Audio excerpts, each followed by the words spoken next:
আসসালামু আলাইকুম, hello viewers, আশা করি সবাই ভালো আছেন।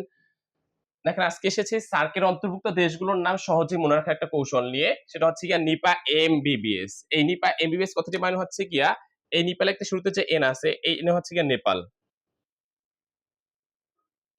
এই আই তে হচ্ছে ইন্ডিয়া, মানে যেটাকে আমরা ভারত বলি। এই যে পি তে হচ্ছে গিয়ে পাকিস্তান।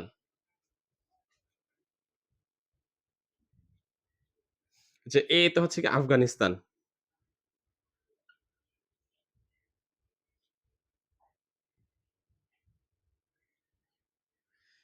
এম হচ্ছে গিয়ে মালদ্বীপ।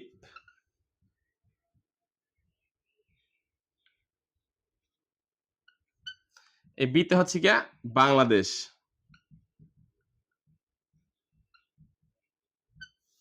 এই বি তে হচ্ছে গিয়া ভুটান।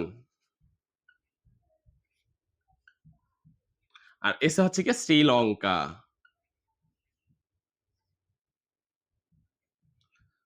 তো দেখেন এই যে এমবিবিএস কথাটা দ্বারা কিন্তু আমরা সহজেই সার্কের অন্তর্ভুক্ত যে ৮ টি দেশ আছে এটা সহজে মনে রাখতে পারি। তাহলে নিপা এমবিবিএস হচ্ছে এন এ নেপাল, আই তে ইন্ডিয়া মানে ভারত, পি তে পাকিস্তান, এ তে আফগানিস্তান। আর যেখানে এমবিবিএস এটা হচ্ছে এম এ হচ্ছে গিয়ে মালদ্বীপ, বি তে হচ্ছে বাংলাদেশ অথবা আপনি ভুটান যেটা মনে রাখতে পারেন। আর এখানে বি তে হচ্ছে ভুটান, এস হচ্ছে শ্রীলঙ্কা। তাহলে এই সার্কের অন্তর্ভুক্ত ৮ টা দেশের সহজভাবে মনে রাখার জন্য একটা কৌশল হচ্ছে নিপা এমবিবিএস। তো সবাই সুস্থ থাকবেন, ভালো থাকবেন। আসসালামু আলাইকুম।